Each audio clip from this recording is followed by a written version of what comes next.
Demək, mənim dostlarım var və o dostlarımı tanıyırsınız. Çox güman ki, milli geyimin kolleksiyaçıları Fuadla Ruslan, onlar İstanbula köçüblər və Fuad burada təhsil aldığı müddətdə İstanbulda çox gözəl bir zəngin bir yer tapıb, zəngin belə deyək, bit bazarı deyirlər. Bizim Sabuncun bit bazarına oxşayır və burada daha nələr yoxdur. İndi həm bit bazarını sizə göstərəcəm, həm də uşaqlarla bir qısa reportaj eləyərik ki, görək İstanbulda həyatları necə gedir. Bura belə geniş bir ərazidir və Osman Bəy metrosundan gəlinir. Ta ki, belə bir qaraj halında bir yerdir. Və demək olar ki, burada hər şey olur. O gün uşaqlar buradan Gəncə bəylərinə xas olan çox qədim bir foto tapıblar.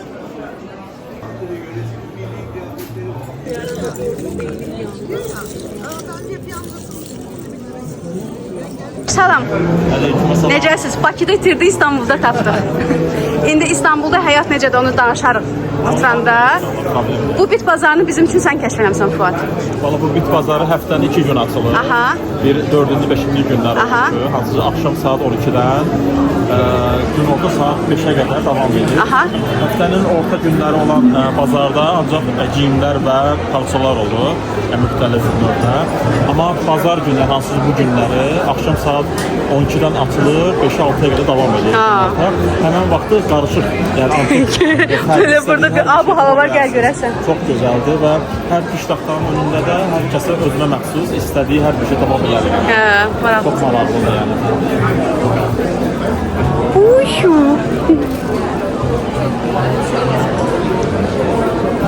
Bəs burada Azərbaycan tarixləri nəsə tapmısınız ümumiyyətlə? Tapmışıq, hətta ki biz hər həftə gəlirdik olardı və bu ənənə halına olub artıq bizdə.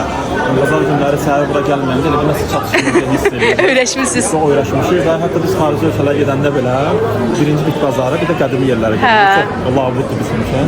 Hətta İstanbula gəldiyimdə heç axtardığım yer bit bazarı hardadır. Hamıya məsləhət görərdim, İstanbula gələndə bit bazarı həvəskarlarına müraciət edirəm ki, bu bit bazarı Fəriköy bit bazarı çox məşhur olan, bu Osman bəydə yerləşir.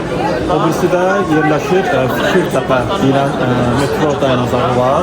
Bir də orada yerləşir Kadıköydə. Kadıköy, çünki mən yadımda ki, Kadıköydən danışmışdın mənə. Kadıköydə də var və hətta məsələn bəzən biz olur ki, bit bazarı burada səhər tezdən gəlirik. Bura baxırıq və heç nə olmasa gedirsən. Heç nə olmasa da belə yenə gedirik Fikirtəpəyə, Kadıköyyə. Orada tamam başqa bir eksponatlar tapa bilirik. Təpənin adını qəşəng qoyublar. Təbii ki, sən həftə biz Azərbaycana aid olan 2 dənə çalağay tapmışıq. Çalağay, o şəkildə qəşəng idi. Gəncə bəylərinin şəkilləri. Yerzada Polk yazılıb aşağısında. O da qədimi 19-cu əsrin sonlarına aid olan, 20-ci əsrin əvvəllərinə aid olan hansı fotosesiya yeri oldu. Oradan çıxan fotoğraflar, hansıcı məsələn fotolar Gəncə, o çox maraqlı şəkil idi. Hazır oldular desən deyəsən. Ramazanov dedim var. Ramazanovlar. Instagramdan bir xanım yazdı ki, tapdı hə? Wow. Davam edək görə burada başqa nə var? Tapmısan? Valla Antika son dönəmlərdir Ruslanla belə beynimizə düşünürük ki, bunların kolleksiyasını toplayaq. O nədir ki elə? Bunlar zadəcanlarda müzürü qablardır. Və xrustal şüşəsi var bunların. Və Avropadan gəlmədir bizə. Bizdə hətta zadəcanlarda onlara aksesuar qoymaq üçün və xüsusi hansı onların unikal əşyaları vardır. Onların saxlac qabı kimi istifadə edirlər. Və gördüyünüz kimi bir dənəsi də burada var. Hərdə bu böyük. Xrustal olmağı da rəngindən və yansımasından bəlli olur.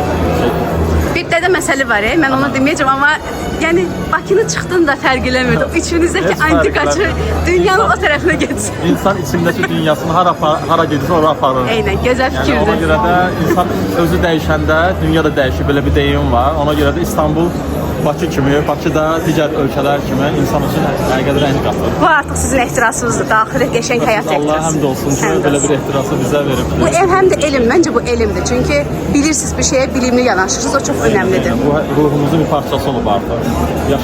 Yaşam həvəsi deyərdim, hədəsi deyərdim. Ruslan, sən nə tapdın? Sən nə tapdın? Çox gözəl. Kuznetsovundur. Şeylər falan, əl işidir, çox gözəl. Səfəvlərin əl işlərini oxşur. Yeri. Sizin kolleksiyanızda qalereyadakılar daha gözəl idilər amma indi qalereyanın aqibəti haqqında danışacağıq. İnşallah danışacağıq. Bizim zolaqlı xalanı görmüsünüz. Zolaqlı xalanı. Hə mama. Oradadır. Getdi anamız. Daha çox maraqlıdır. O belə şeylərə daha maraqlıdır. Gramofon. Elmira xanımın həqiqətən tutqusu belə işlərə çox yəni. Dayıya bax, dayı özü məsəl üçün buna bax, kino kimi bir kişidir. Üzündə dədə-baba türklərinin bir yansıtısı var. Hələ etnik simalı insanlar var ki, hətta bəzilərinin həqiqətən dostdur burada. Bəzilərini görmək üçün, görüşmək üçün gəlirik. Sadəcə bahanə. Dostlaşmışlar. Yəni bit bazar bizim üçün bahanədir əslində. Çox gözəl. Çox özəl və gözəl insanlar tanış olur. Burada diqqətimi çəkən məqamlardan biri həm də kitablardır. Bəzi burada kitablar var. Kitablar gördüm sizin tarix əsərlər kitabı, mətnləri. Qarşı tərəfdə bir dənə kitabçı var. Məsələn, mən bu yaxınlarda oradan Kadife Kumaş belə adı keçən, belə 1900-lərin axırına aid olan və tapılmayan, nəşri bitmiş kitablardan tapmışdım. Uyğun qiymətə. Məsələn, pasajlar var xüsusi, oradan da bəzən tapılır. Məsələn, bir dənəsi də Kadıköydə var. Bəlkə çox insanların xəbəri var. Amma buradan alınan kitablar da var ki, bəzən tapılmayan kitablar tapa bilərik oradan. Onun üçün bit bazarı hər bir vəziyyətdə çox avantajlıdır. Avantajlı bir yerdir. Köynəkli xala, nə tapmısan?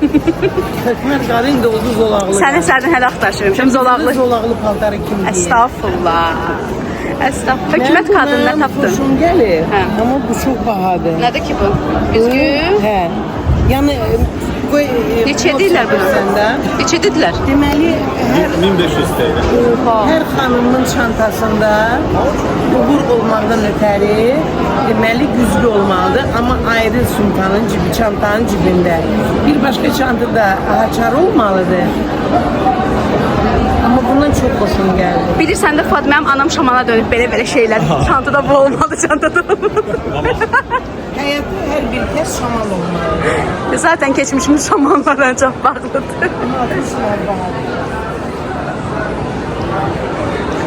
Mən yəqin ki, Bakıda nəsə tapa bilərəm. İndi tapar hələ gəzirik də, bəlkə nəsə var. Maraqlı hissələrdən biri buradır. Burada çox qəşəng kitablar var. Düzdür, qiymətləri də belə bahadır. Amma çox gözəl köhnə kitabdır. Sonra orada qıraqda köhnə belə kitablar var maraqlı. Diqqətimi bu çəkdi. Bu da biraz belə 2000 liradır. Biraz bahadır. Amma çox gözəl bir kitablar var burada.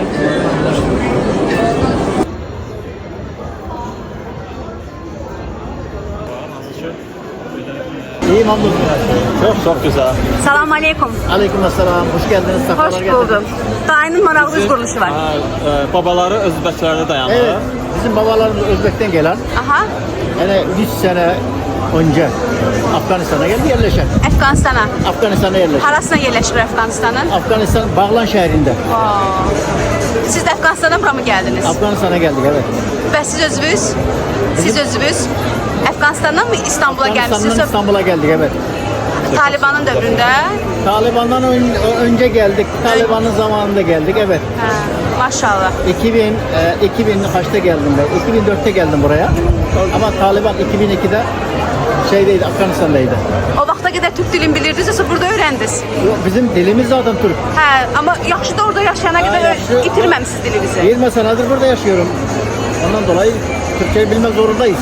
Əla. Çünkü yaşadığımız yerde bilmek zorundayız. Əla. Bəs buradakı kumaşlarda fərqlilik var. Sizin o tərəflərin özəlliyinə xüsusi Şunlar şeyden, Özbek'ten. Özbəkdən. Özbek'ten. Süzanilər. Bunlar Çin'den gelen. Bunlar. Doğu, Afrika var, Avrupa var. Böyle kumaşlar, her türlü kumaş var. Çox gözəl. İsminiz nə idi? Abdullah. Abdullah. Məmnun oldum. Abdullah bəy bizə kolleksiyada parçaların zənginləşməsində çox kömək olur. Maşallah. Bilir də. İnsan parçalardır və digər Azərbaycana çıxma parçalardır. Biz hər bazar gəldiyində, hətta onun dükanı da var. Orada gedirik, biz alırıq parçalardan.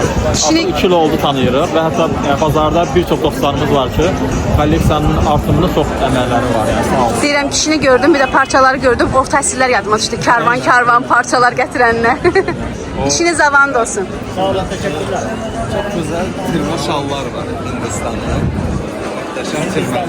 İran var. Her türlü şallar var. Deyirəm, Abdullah müəllimi gördüm, dətirmələri orta əsrlər yadmışdı, karvanlarla parçaların gətirilməsi. Biz Fuadla bura gələndə dincəlirik, bu parçalara baxıb. Elə bir hadisə Buxarada falan da bir, Eynən. hansısa bir bazardayıq, orta əsr bazarında. Orada Merhaba. tanış edeyim. Semra değil, İrade ben. İradə. Bizim dostumuz İradə Qədirova, özü tarixçidir. Azərbaycandan gəldim. Əminə xanım Sağ olun. bizim yaxınımızdır. Nə gözəl. Özü Oya kolleksionerdir. Maşallah. Türkiyəni region gəzib araşdırıbdır. Ən gözəli. Biz bir proyekt üzərində tanış olmuşuq bir neçə ay öncə. Bu yaxınlarda bu həftədə özünün çox gözəl bir evi var. Maşallah. Qonaq getdiniz. Qonaq dəvət edibdi. Ayda kaş biraz qalardım. Çox rahat buluruz. Kolaylıqla buluruz. Bizləri Bakıdan tərk edib İstanbula gəlib, burada da parça kumaşdan əli dinc dayanmır. Hint parçaları. Bəh, bəh. Özel. Məncə sən keçmiş zamanlarda şey olmuşsan, tüccar olmuşsan belə parça tüccar. Çünki babası da Mısır'dan və digər ipək yolu ilə parça istəsi. Kimin, Ruslanın mı? Ana baba. Ana baba. Aha tacir olub özü belə. Parça çox gözəldir, rənginə bax hələ. Şeydir də Zardosidir. Aha. Zardosi. Bir de böyle çok geçen papaz kesiş parçaları. Bunlar Patriklərə aid Avropalıları var. öləndən sonra satılır.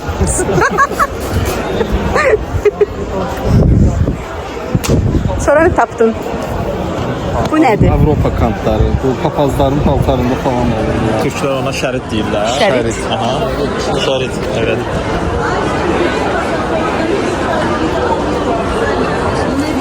Məncə sizə kolleksiyonu gətirməliydiniz. Kalağayları görüb tüklər hayal mayıl olardılar.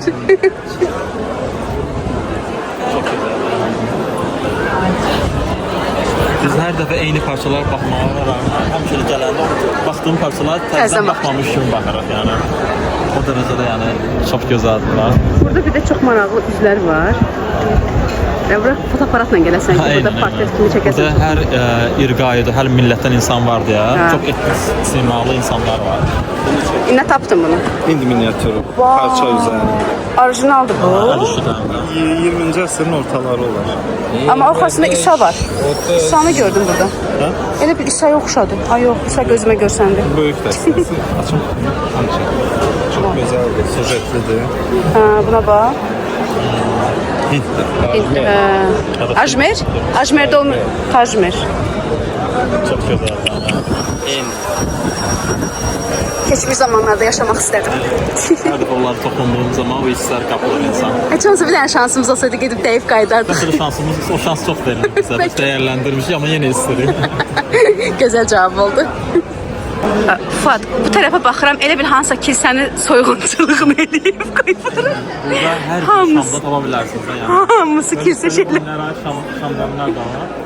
Mən onlara şamdanlara baxanda o bəzi olaraq qaranlıq kilsələr, yandırıb, ağ libaslar, Nə gözəl. belə koridor gəzirsən, o havanı verir şamdanlar və onlar tamamilə başqa bir şey. Burada elə bilsən ki, bir kilsənin hamısını soyğunçuluq elə yığışdırıb yığılır. Təsəvvür edin ki, bu şamdanlar hər birinə şam qoyub insan yandırsa, hava yaranır da. Amma işləmələri də çox gözəldir. Çox gözəl. Aranda bürünc olanlar da var, müxtəlif materialları da olanlar var. Amma Yəni burada var, İsa çarmı falan dilim gelib. Atatürk'ün orada şey de var, yüz Nerede gördüm? Maska. maskası. O Atatürk rəhmətə gedəndə onun iç maskasını, üz maskasını çıxartdılar. Onun üzərindən yaradılan bir maskadır, bronzdur. Bunun özü belə. Şam qoyulan dinimli bir hansı kilsəni soyub qoyublar bura. Çox gözəl insan. Çox qəşəngdir. Qədimi Aurası yaxşı amma bura. qapısını, həm bayır qapısını, həm iç qapılarına Şamlarla. aksesuarlarla belə bəzəmək olar. Təsəvvürsən qədimi. Allah qismət eləsin. WhatsApp'tan atacağım. Ver numarayı da ben bulayım atayım. Bir dönəm oldu bu Sovetskinin sökəndə Aha. köhnə evlərdən Qapıları qapı falan. dəstəkləri falan çıxdı da. Onlar yayıldı, xaric getdi, satıldı. insan onlardan ən gözəllərini götürərdi, öz evi üçün tarixi birinin Doğrudandır. nümunəsini istifadə eləsə çox gözəl olardı. Ümumiyyətlə özümüzə aid olan bir şeylər özümüzdə qalsa nə yaxşı Təsəvvürlə olur. bir dənəsini məsələn nümunə göstərim. Məsələn, bürüncdən olan krandır. Hə. Bunu məsələn gündəlik həyatımızda, məsələn bağımızda istifadə eləsə nə gözəl. Həm tarixi bir şeydir, həm eyni zamanda da estetik bir gözəllikdir də. Düzdür. Düzdür. Heç nəyimiz qalmadı. Burada olan insanların çox maraqlı üz quruluşları və auralar var. Hepsən ki o İstanbulda itirdiyimiz Türk simalar var. Bu hamısı buradadır. Sanki bir yorğunçuluq var. O yorğunçuluğun içində bir huzurda tapmaq olur. Eynən. Bəzən olur bir təşviş də var. Sanki nəyəsə axtarışında bunlar kimi. Bəzən məsələn onlarla danışanda sadəcə alış-veriş sadəcə bəhanə olur. Sadəcə onlarla bir ünsiyyət qurmaq istəyirsən. Burada çox insanlar var ki, həqiqətən də elə bir ki, həyatdakı olan o niyyətlərini bilmirlər nə üçün yaşayırlar. Amma sanki biriləri amacında, hansı bir amac üçün yaşayanlara oxşurlar. Yəni çox qəribə bir adalı insanlar var. Maraqlı insanlar. Çox maraqlı. Bu- Çox maraqlı. Kitab kimi insan oxuyub yəni zənginləşmək istəyir onlarla Dayı burada danışanda. yenə gəldi. Oyun haqqında məlumat vermək istəyirəm. Yaxşı xatırımıza Bu dayının düşdü. özünün xəbəri olmasa da, Hə. deyim ki, özü əslində Mərakeşlidir, ərəb kökənli Aha. və Fransada qalır uzun illər. Özü də fransızca danışır və özü moda tasarım, yəni fashion üzrə uzmandır, yəni rəssamdır, sənətçidir və özü də gəlir hər dəfə dünya ölkələrini gəzərək ilk gəldiyi yerdə bit bazarlardır. Oradan müxtəlif aksesuarlar falan alır və onları öz kolleksiyasında istifadə edir. Necə maraqlı adam. Sultanlar kimi giyinib amma. Paşalara bənzəyir. Və baş hissəsində də geyim olaraq baş hissəsi festival. Dur sizdə verilir, super. Şəkər bura masterklası davam edir. Şəkər bura masterklası. Şeker burada. Fuad YouTube kanalından Ruslan Fuadı Berna'nın videolarından yəqin ki tanımısınız. Berna gələndə mən uşaqları qaleriyaya apardım. Ruslan Fuadla mən 2020-ci ildən tanışam. O zaman Instagram üzərindən tanış olmuşduq və uşaqların içəri şəhərdə çox bala kiçik bir atölyelər var idi. Amma biz həmişə deyirik ki, o kiçik balaca bir yerdə böyük bir dünya gizlənir. Uşaqlar öz gəncliklərini, öz o gənc illərini Azərbaycanın milli mədəniyyəti, geyim mədəniyyətinin toplanması, yaşadılmasına həsr etmişdilər. Antik kəlağaylar yığırdılar, antik geyimlər, antik qızıl əşyaları və zaman-zaman 10 il ərzində, 8 il ərzində uşaqların çox geniş bir kolleksiyaları yaranmış oldu. Daha sonra sahil tərəfə düşdülər, Tarix Muzeyin yanında çox qəşəng bir qalereyalar oldu. Bugün uşaqlar həmin qaleriyanı artıq bağlayıblar və təməlli İstanbuldadırlar. Eşqin İzili kitabını oxuyanlar, onun üz qabına baxsanız, həmin milli geyim, tərəkəmə qadını milli geyimi Ruslan və Fuadın milli həmin kolleksiyalarındandır. Orada əsas püf nöqtə həm Şamaxı qadınlarının geyimi, toqqası və eyni zamanda Herati kəlağayıdır. Herati kəlağayının çox gözəl bir tarixi var. Uşaqlar İstanbula təməlli daşınmağı, köçməyi nəzərə qərar verəndə mən çox üzülmüşdüm. Çünki bu bizim milli mədəniyyətimizin, milli geyim mədəniyyətimizin hansısa bir dəyəri itirməsini deyil mənim üçün. Bugün belə qaleriyanın yanından keçəndə, eyvana baxanda orada böyük bir boşluq hiss edirəm. Bəlli ki, uşaqların orada olması, o geyimlərimizin, o gözəlliklərimizin orada olması həmin yerə böyük bir ruh vermişdi. Bugün həmin yer ruhsuz qalır. Və mən bugün uşaqlardan mütəmadi YouTube'da silsilə videolar hazırlayıram. Xarici ölkələrdə yaşayan Azərbaycanlıların vəziyyəti. Bugün isə mənim bir var ilk dəfə görmək, biri var çoxdan tanıdığım dostlarımdır, 5 ilə dayanan bir dostluğumuz var. Və mənə çox maraqlıdır ki, uşaqların İstanbul həyatı necə keçir? Gəlin birlikdə bir onlardan danışdıraq və dinləyək. Bit bazarını gəzdik. Maraqlı təcrübə idi, çox xoşum gəldi. Və mən sizi görəndə birinci verdiyim sual, biz sənə keçən ildə də görüşmüşdük mən İstanbula gələndə, amma Ruslan artıq buradadır. Bugün ikinizi birlikdə gördüm və ikinizi birlikdə ilk dəfə verdiyim sual oldu ki, kəlağayların aqibəti necə oldu? Mən də mütəmadi YouTube-da bir seriya hazırlayıram. Getdiyim ölkələrdə Azərbaycanlıların yaşamı. Amma siz mənə özgə deyilsiniz. Mən sizi bir qardaşım kimi həmişə 5 illik bizim bir dostluğumuz var. Bu ruhsal bir dostluqdur. Bəzilərindən zahiri dostluq olar, amma bizim batini bir dostluğumuz var. Və mənə həmişə maraqlı gəldi. Mən siz gedəndə, əvvəl Fuad getdi, sonra sən gəldin. Mən çox üzüldüm. Mən düşündüm ki, Azərbaycan böyük bir dəyərlərini itirmiş oldu. Çünki siz gənclik illərinizi itirdiniz, həsrlədiniz. İtirmək deməyək, sevgi adına özünüzü həsr eləmişdiniz və çox gözəl bir tarix ərsəyə gətirmişdiniz. O hər bir kəlağayda, hər bir milli geyimdə, qızıl əşyalarında üzünü görmədiyimiz ulu nənələrimizin bir ruhunu hiss edirik. Bura gəlmək, hər şeyi buraxmaq, necə bir hiss oldu Ruslan? Mən əslində adam bilir amma... Çox çətin oldu, İradə. Olduqca çətin oldu. Çünki artıq daşıya bilmirdi bu yükü. Bu əslində aldım, topladım, oyla bitmir. Onun bərpası var, təbliğatı var, təlimi var, hər bir şey var. Və artıq ikimiz üçün bu yük çox ağırdır. Çünki eksponatlar günü-gündən artırdı. Yəni 4000-dən çox, 5000-ə yaxın muzey əhəmiyyətli eksponatlar var. Yəni Azərbaycan muzeylərində olmayan eksponatlar var bizim kolleksiyamızda. Hansı ki, onları demək olar ki, biz səhifələrimizi çox paylaşmamışıq. Çətin qərar idi. Fuad təhsillə bağlı Türkiyəyə gəldi. Muzey yönetimi və antik tekstil üzrə ekspertizanı oxuyur hal-hazırda. Mən də düşündüm ki, artıq tək mənim üçün orada çox çətindir. Ona görə qərar verdik ki, qaleriyanı artıq bağlayaq və mən də Türkiyəyə, İstanbul'a köçdüm. Artıq bir neçə aydır ki, buradayam. Çətin istədim, bəzən darıqdır, yenidən açıb baxmaq istəyirsən onlara, yenidən toxunmaq istəyirsən. Arada böyük bir sərhəd var, buna bilmirsən, baxa bilmirsən. Amma ümid edirəm ki, gələcəkdə yaxşı olacaq. İnşallah. Necə Efir Collection həmişə 15 il dəyilən bayan var. İndi də məkana nasıl olmayan... Bir şəkildə davam elətdirin Efiri. Həmişə davam eləyəcək. Biz özümüz belə olmasa, bizdən sonra gələn hansı ki eksponatlar var, tarixi miras var. Bizim də normalda, biz də bir vasitəçiyik. Bizdən sonra da o miras yaşandıqca, qorunduqca və gənclərə aşılandıqca efirdə inşallah ki, yaşayacaq. Bizim Fuadla bir deyimimiz var ki, biz sadəcə bir gəmiyik. Gəmimizə o eksponatlar yüklənib və biz lazım olan yerə qədər onları aparacağıq. Yəni, biz də faniyik, bir gün dünyanı tərk edəcəyik, amma o eksponatlar davam eləməlidir.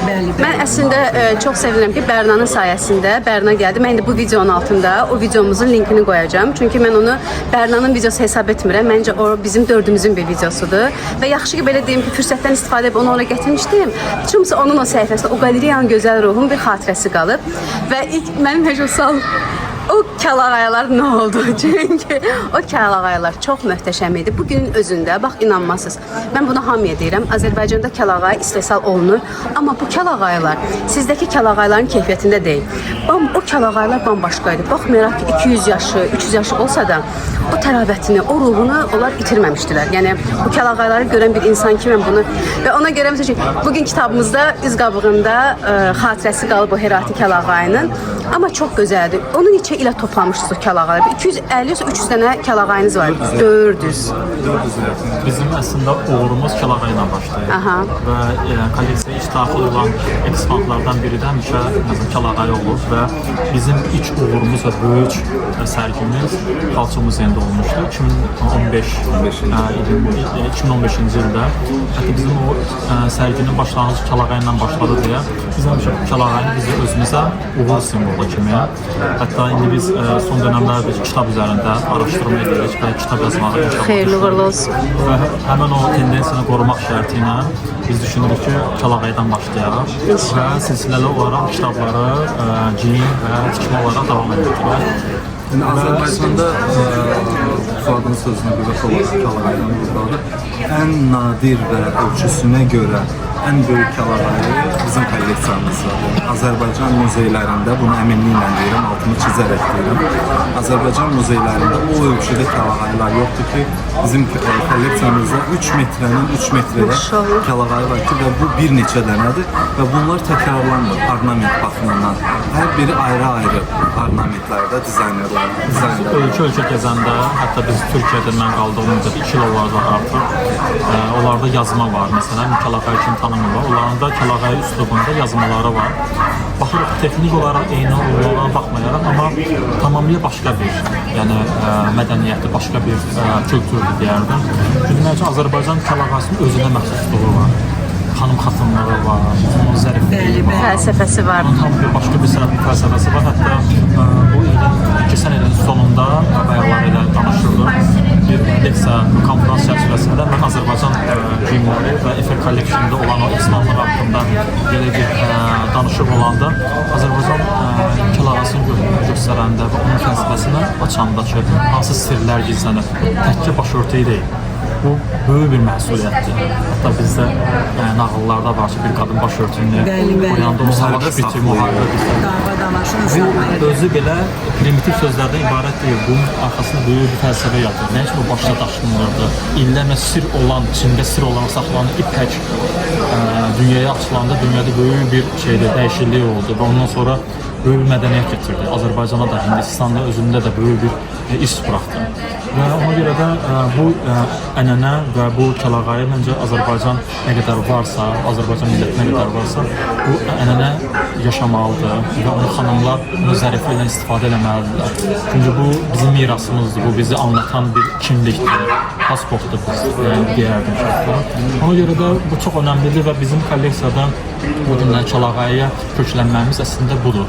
Bu tutqudur, bu sevgidir ki, insanlar onu aşılamağa çalışırlar. Bu günlərdə çox sağ olsunlar ki, istehsal davam edir. Əmək kəsənlər də biz buradan təşəkkürünü bildiririk ki, bunu müxtəlif yollarla inkişaf elətdirirlər. Amma bununla bərabər də biz onun tarixi fəlsəfəsini də üstümüzə daşıdığımız kimi zehnimizdə də, ruhumuzda daşısaq və onu getdiyimiz yerlərdə aşılasaq, bu çox gözəl olar. Bayaq məsəl üçün söhbət elədin və mənim biraz sizi itirməyimi, yəni itirmək deyəndə ki, Bakıdakı itirmək, Əminə xanımı da alacaq, çox üzrlü hesab eləyin. Bir yandan insan içkiyə üzülür, amma bir yanda baxıb Şəms Təbrizi demişkən qalıntının o xarabalığın altındakı mücəffərə baxırsan ki, məsələn sən bayaq söhbət elədikcə mən fikirləşdim ki, məsələn Bakıda qalsaydın bu məhəllə xarakteri alacaqdı. Bu Seyid Yəhya Bakıvinin həyatına bağlı məhəllə xarakteri deyilən bir şey var ki, Şamaxıda deyir o şeyxindən sonra postu alsaydı xəlvətili şeydə qalacaqdı. Məhəllə xarakteri alacaqdı. Amma bugün Seyid Yəhya Bakıviyə dünyaya Bakıdan saçılan işıq deyirlər. Qanatdanı, qollu, budaqlı olub. Bugün sizin burada da olmağınız, çünki bayaq söhbət edirsən, mən belə çox fəxr hissi keçirdim, çox qürur hissi keçirdim ki, düşünürəm ki, səndən başqa, ikimizdən başqa bunu bu şəkildə, bu eşqlə, gözəlliklə bizim mədəniyyətimizi, bizim bu gözəlliyimizi, çünki biz başqayıq, biz daha dərini və bunu çatdırmaq lazımdır. Kim çatdıracaq?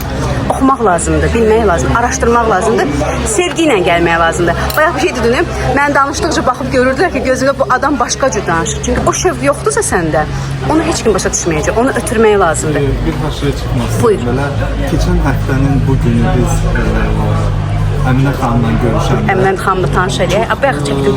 Gözəl bir kəlmə istifadə elədik və bu həftə içində bir neçə dəfə Fuadla o kəlməni biz yad eləmişik. Sən sözə qüvvət verir. Bir var baxmaq, bir var görmək. Doğru. Başka. Əminə xanımla gəldik. Xoş gəldiniz bir daha. Merhabalar, ben Emine Semra Erkan. Türkiye'nin tanınmış oya koleksiyoncularındanım. Ama oya koleksiyonunu herkes yapabilir. Benim özelliğim bu oyalardaki motiflerin dilini çözmek. Şimdi bu nedir? Eskiden okuma yazması olmayan bir zümrenin iletişim aracıydı. Eskiden kadınların konuşması, hele ki genç gelinlerin çok ayıp sayılıyordu. Bunlar da bütün insani hislerini o motifler sayesinde dışarı belirtiyor. Bütün insan aşk, nefret, kin, ümit, üzüntü, yaz, her şey bunlarda gizli. Şimdi mesela bunların Türkiye'de her anonimdir, her yerinde yapılır. En ufağından en büyüğüne kadar biber oyası. Duydunuz mu? Şimdi bu biber oyasını takan gelin dışarı çıktığında verdiği mesaj şudur: kocamla veya kaynanamla aramızdaki ilişki biber gibi acı. Şayet gelin kaynana takarsa bana öyle dik dik bakma gelin. Biber gibi yakarım seni cız. Bunun gibi yüzlerce mesaj ilet. Ben tabii. Oya'nın ilk başladığında tabii Oya güzel olsun. Şimdi o değil. Mesaj veren. İsterse küçücük olsun. Niye? Kadın onu hislerinle yapıyor. Anladınız Evet. mı? Maşallah. Emrah xanım tanışdıqca eynən bizim Kəlağay sərgimizdə daha çox onu anlatırıq ki, bizdə Kəlağaylarında bayaq Emrah xanım danışdı ki, bir hekayəsi var ki, məsələn, adicə Sönən Ulduz bizim çox populyar Kəlağaylardan biridir ki, hekayəsində də çox insanların hissiyatına toxunubdur. Sönən Ulduz bizim Kəlağay varsa, inşallah burada çox göstərmək istəyərdi izləyicilərə. Üzərində Şeye xas olan bir başörtüyü tanınır. və üzərində sönən qırmızı rəngdə ulduzlar var. Çox nadir tapılan və çox gözəl, unikal Kəlağaylardandır və onun bir özəlliyi hekayəsində nə ibarət? Çox izləyicilər bəs xəbəri var. Təkrar olaraq söyləməyə özümüzə borc bilirik. O zamanlar hər hansı qadının evində hər hansı bir həyat yoldaşı və əzizi, yəni evin hər hansı bir gənci rəhmətə gedərdisə, o elan eləmirdi mənim rəhmətə gedənim var. O başörtüsü özü o qadının yerinə danışırdı ki, mənim evimdə hüzün var və rəhmətə gedənim var. Bu həmin adam bu başörtüsünü tapıb da gedib özəl, yəni məsələn toya gedirdisə, hər hansı bir yerlərə gedirdisə, mənim bəxtim sönübdür və mənim əzizimi itirmişəm də belə bir mesaj yollayırdı insanlara. Və bilavasitə insanlarla mədəniyyət arasında bir ilişki, bir köprü əmələ gəlirdi. O xanımı məclisdə heç kim nə belə bir söz var da, əl-ayaqda kömək eləməyə ona dəvət çağırmazdılar və yaxud da rəqsə dəvət atı onun başörtüyündən bilirlər ki, bu gənc həyat yoldaşını itirib və başörtüyündən artıq bunu bilirdilər və ehtiyatla davranırdılar. Mənim hal-hazırdakı Kəlağayım mənim saçımın ağlığıdır. Mənə çox adam sual verir ki, xanım saçınızı niyə qoymursunuz? Yəni ki, həyat yoldaşıma axırıncı borcumdur. Amma mən nə demək istəyirəm? Mən Fuadı da, Ruslan da mənim balalarımdır, evlatlarımdır. Mən bu gün çox xoşbəxt oldum ki, görüşdüm. Bu gün gözəl bit bazarına gətirilib və gözəl bir xanımla tanış oldum. Əminə xanımla. Və mənim üçün çox sevindirici bir şey oldu. Yəni bu uşaqları mən incəsənət xadimi kimi sayıram. Mənim hazırladığım şəkərburamı hazırlayıblar. Yəni bu unikal bir şeydir. Şəkərburanın forması, hər bir şey gözəldir. Biraz naxışda. Onu da söz verim. Siz Bakıya gələndə canlı da açaram Instagram səhifəmdə. Mən onu öyrədərəm. Yaxşı şəkərburan yada saldın. Bəli. Yəqin ki, belə, bəli. Təzədən açıb Elmira xanım Kəlağaydan mövzuya daxil olmuşsan. Bayaqları bəlkə videolar gördü. Elmira xanım boğazında Kəlağayı vardı. Soruşa bilərsiniz hara getdi? Elmira xanımın Kəlağayısı. Əminə xanımla bu dəfə bir neçə dəfə görüşmüşük, bir neçə aydır biz tanış olmuşuq. Əminə xanım deyir, mən Azərbaycan musiqisini, musiqi mədəniyyəti çox bağlıyam və onu dinləmək üçün özəl yerlərə gedərəm. Hətta Azərbaycanda belə bu musiqini canlı olaraq izləmək istəmişəm. Və özəlliklə Azərbaycan xanımına aid olan başörtüsünü, yəni Kəlağayları çox vurğunam. Biz də Əminə xanım özünə söz vermişik, Bakıya inşallah gedər, sizin çox gözəl bir Kəlağaya gətirəcək demişdik.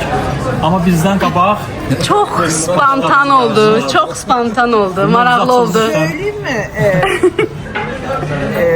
Fuat'ı tanıdığım günden beri ay ben bu eşarptan istiyorum, bundan istiyorum. Şimdi bugün Elmira Hanım'ın boynunda görünce dedim ki bak Fuat işte bundan istiyorum. Eksik olmasın Elmira Hanım çıkardı boynundan benim dünyalar benim oldu. Can. Önümüz bayram. Evet. Önümüz bayram. Şimdiden bayram ediyoruz. Və mən bir söz demək istəyirəm. Mən bilirəm ki, bu vlogdur, hamı sənin izləyicilərin baxacaq. Xoşdur. Və mən bugünkü gündə bir Azərbaycan xanımı kimi çox şadım ki, bizim qızlarımıza üzük taxlanda onların çiyinlərinə Kəlağayı atırlar. Qırmızı şərf yox. Yəni Kəlağayı. Mən yəni bu adəti çox bəyəndim. Mənim də evimdə subayım var. Mən çok isterim ki irkama, xeyri işdə çiynine geçək bir kəlağa yazsınlar. Yenə keçdim xoşlamadığım mövzuya. Siz oğlanı biz tərəf ötürərsiniz. Təbii ki, var. İndi fasilə verək və qəşəng qaldırdığı bir mövzu var idi ki, biz qalereyada hər zaman, hər çərşənbələrdə Şəkərburanın mənasını izah eləsin. biz o qalereyada 4 çərşənbəni çox qəşəng qeyd edirdik həmişə. Yumurtaları boyuyurduk. O mənim çox xoşuma gəlirdi və dostlarımız gəlirdi, Günel gəlirdi, Günel rəfiqələr gəldi. Biz milli adətlərimizdən danışırıq. Mən məsəl üçün Şəhriyarın, Ustad Şəhriyarın o bayram oldu, atılan o adəti bilmirdim. Mən onu sizdən öyrənmişəm. İnsan bilmədiyi şeyi öyrənər və bilmədiyi şeyi bilirəm demək də eyibdir. İnsan bilmək yükdür. Mən onu sizdən öyrəndim ki, bizdə belə bir adətlər var idi. Şal sallamaq və Ustad Şəhriyarın da öz səsində dediyi o şeir ilk dəfə sənin Ruslan'da eşitmişdim. O çox gözəl idi. Burayla onu bir dənə belə buraxarıq və bir 2 dəqiqə fasilə verim, ardından danışaq görək Şəkərburanın rəmzi nədir? Çünki mən paxlavadır, qoqalın rəmzlərini Zeyugma muzeyində görmüşəm, antik mozaiklərdə. Çox qədim tarixdir və mən orada dedim ki, bugün siz mozaikdə baxırsınız, biz bunları yeməkdə tətbiq edirik. Demək ki, bunların bir mənası var, amma bugün mənalar qarışdırılır. Ona görə də Şəkərbura, qoğalın və paxlavanın mənasına bir aydınlıq gətirəcək. O biber oyasını siz daha çok beğendiniz. Bəli. Bir dənə o biber oyasından sizə lazımdır. Canlıyız. Canlıda boynunuza taxın. Zaten mənim adım yaxşı çıxmayıb, adım davətərdir. Biber oyasını da taxarım. Tarif etdirsən, mənim zamcam adı şey yox. Biberi taxırsan, mənim bugün keyfim yoxdur, mənə deyib dolaşmayın. Deməli- Bizə başqa bir hekayə də anladın. Mən sizə Bu gələcək daha. Əminə xanım biberi danışsın. Biberi danışdı, çəkdi. Məncə o qaz ayağını danışsın.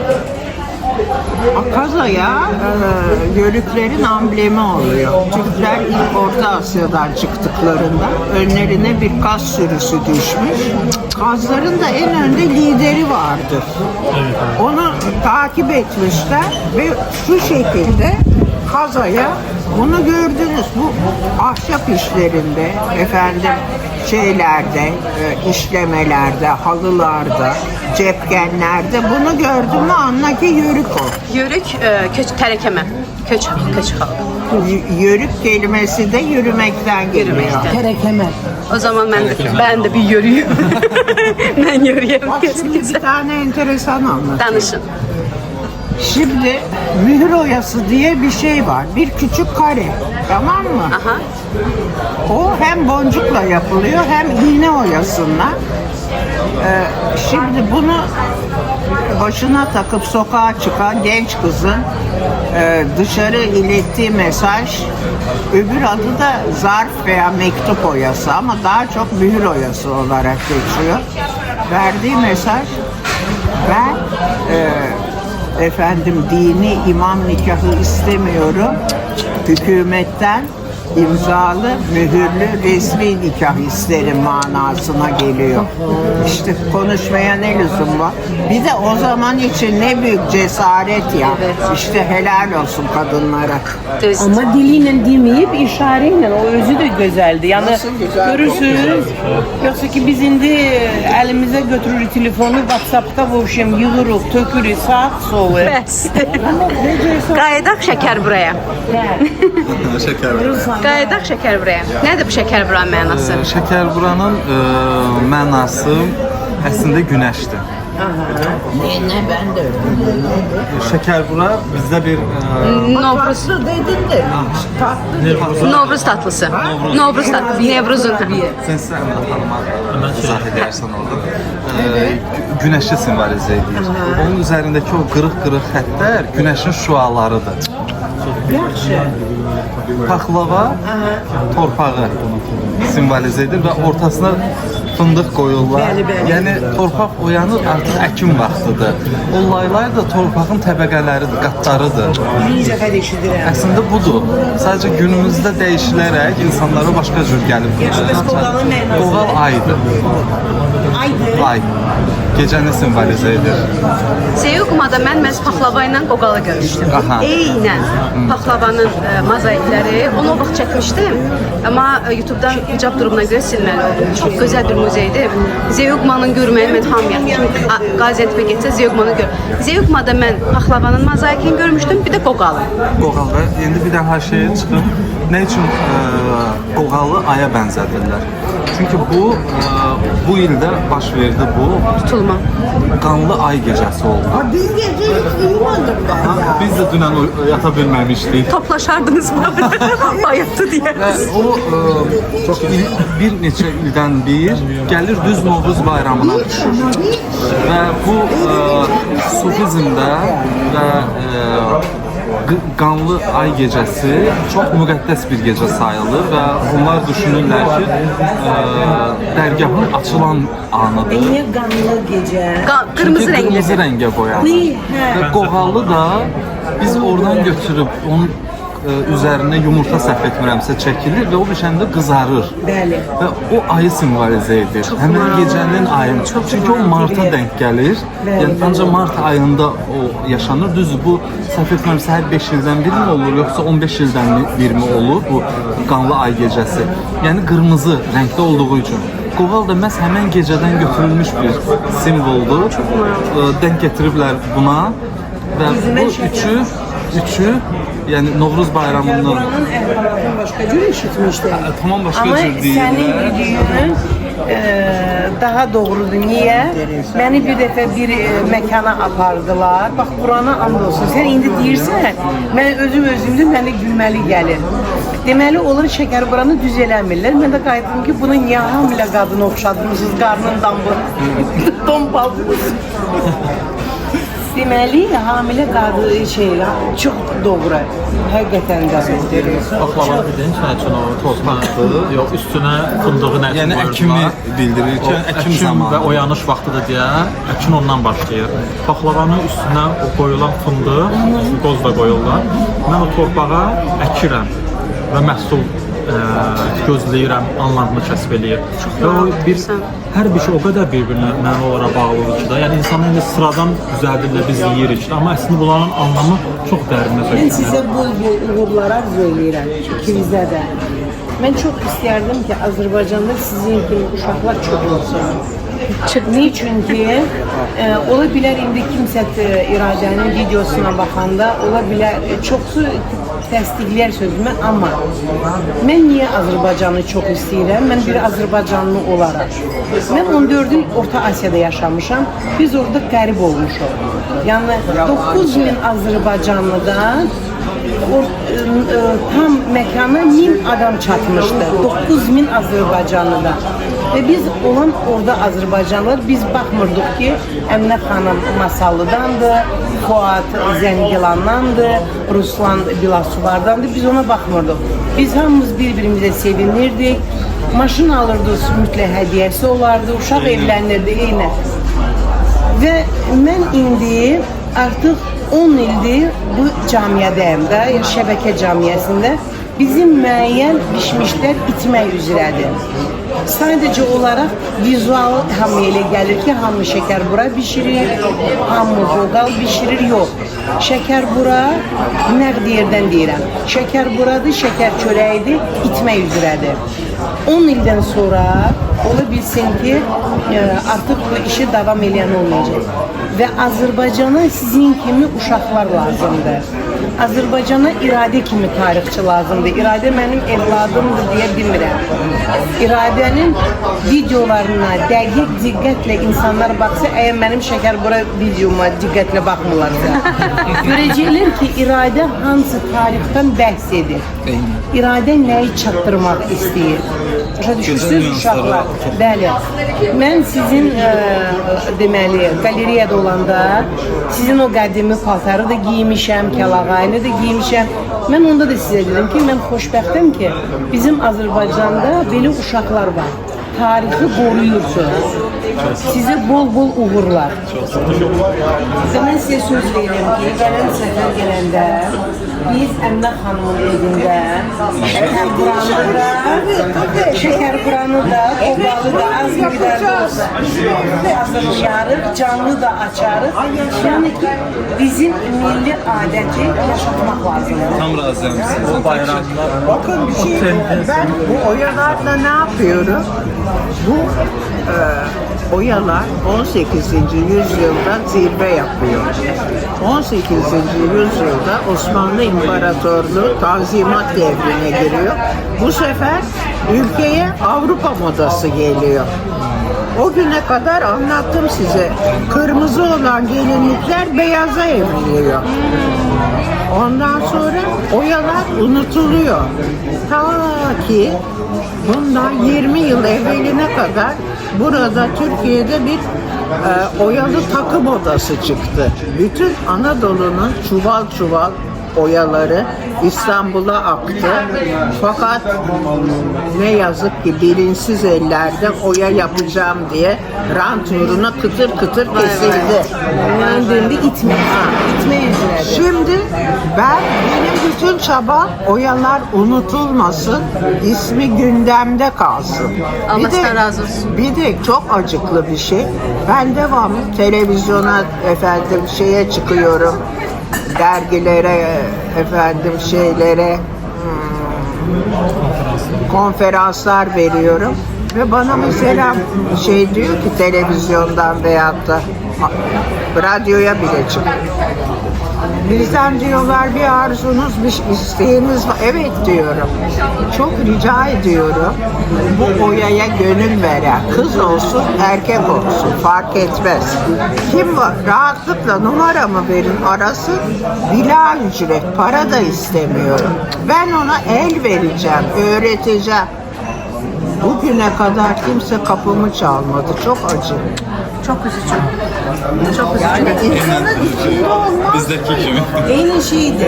Bizim hemen hikaye bizde de var. Ona göre de mən Sovetlərə qədər bizdə də gəlinliklər qırmızı rəngdə olurdu və dəst şəklində olurdu. Hindistanda günə qədər hələ də gəlinə qırmızı paltar giydirirlər. Çox təsir oldu. Sovetlər mən dövründə dəyişir artıq. Kolleksiyamızda o Şamaxı qadının gəlinliyi. Gəlin dəsti var bizdə çox məşhur. Balaxan Şamaxı deyildi ki o. Balaxanı.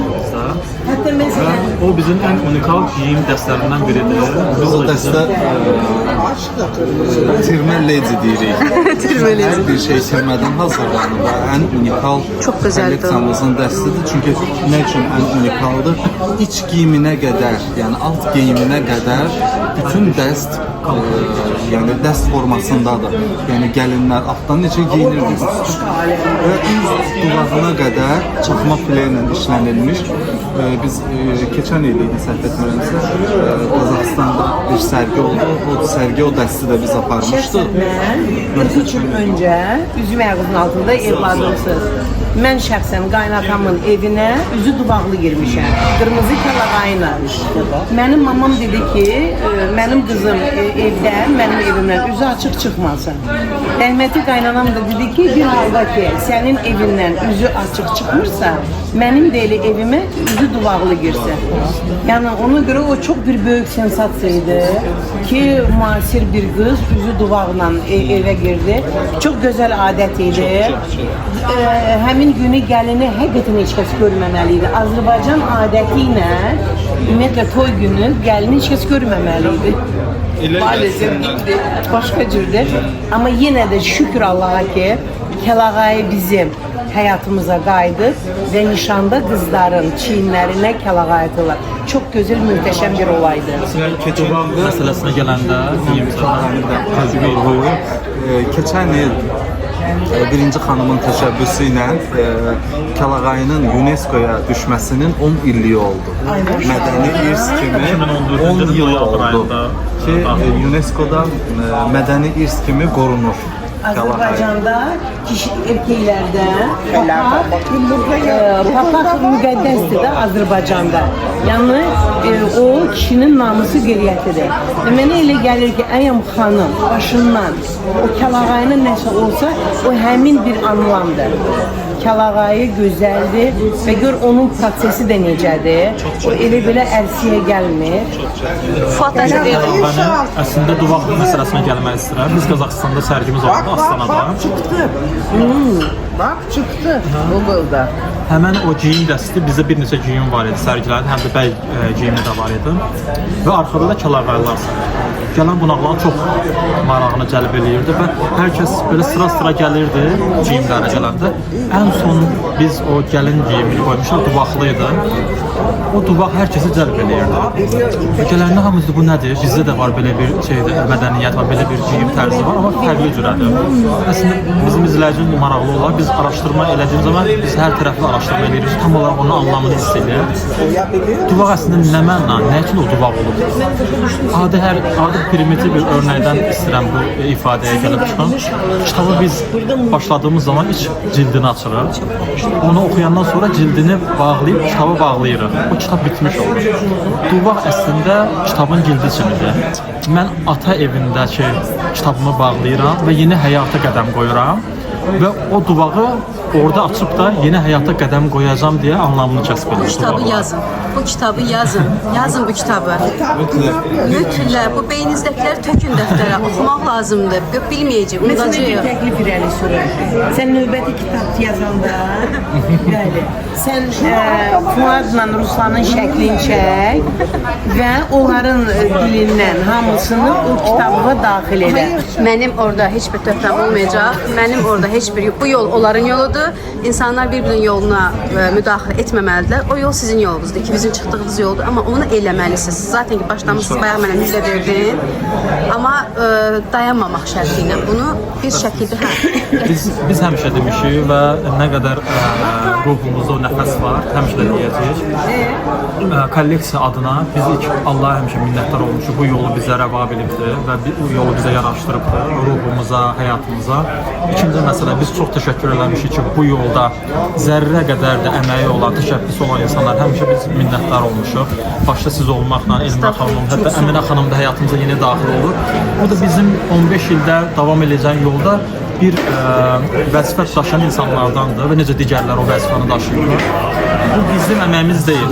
Biz o əməkdə böyük faizlə iştirak eləsək belə, orada kölgədə qalan və üzdə olan insanlar da var. Biz onların hamısının zehnimizdə var. Lazım gələn yerlərdə biz onların hamısının adını çəkəcəyik və onlara hər bir vəziyyətdə biz təşəkkürümüzü bildirmişik. Çox sağ olsun, yanımızda olublar, dost olaraq, yoldaş olaraq. İnsanları qrupa bölürlər, pis insan, yaxşı insan. Bizim pis, yaxşı anlayışı yoxdur. Həyatımıza girən hər bir insan bizə yaxşılıq edibdir.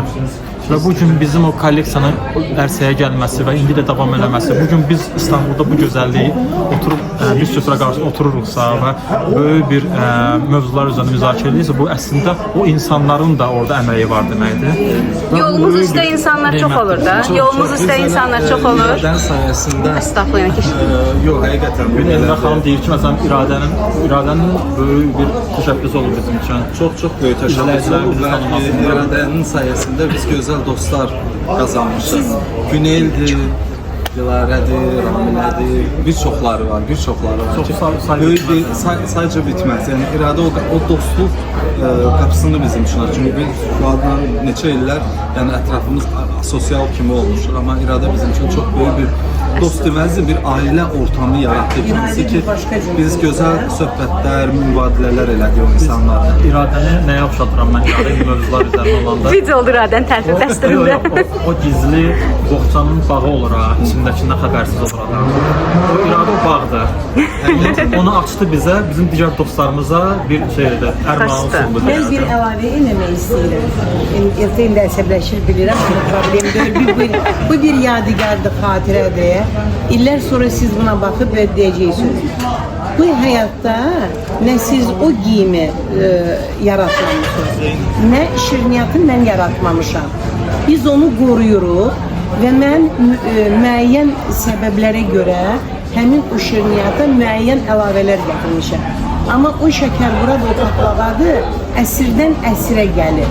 Siz tapdığınız kel ağaydı mı, o arxalıqdır mı, nədir? Siz de onu kimsə vaxtı ilə tikiyib, ərsəyə çıxardıb, biz bunu qoruyuruq, biz onu qorucuyuq. Yəni burada mən sözü yoxdur. Mən sizinlə də fəxr eləyirəm. Mən özümdən də fəxr eləyirəm ki, mən milli, Azərbaycan milli mətbəxini, şirniyyatı olsun, xoriyi olsun, mən onu qoruyuram. Siz də o paltarları qoruyun. Ona görə ki, hardasa 10 ildən sonra gələn uşaqlar var ha, onlara o maraqlı olacaq. Əsas maraqlı olsun hələ. Maraqlı olacaq. Əsas marağın olmasıdır. Sevgi. Maraq Sevgi. əslində var, marağı yaratmaq çox önəmlidir. Çox Sevgi. önəmlidir. Çünki biz qalereyaya gələndə bizim turlarımız olur, çox qonaqlarımız olur, müxtəlif yaşlarda, müxtəlif statusda.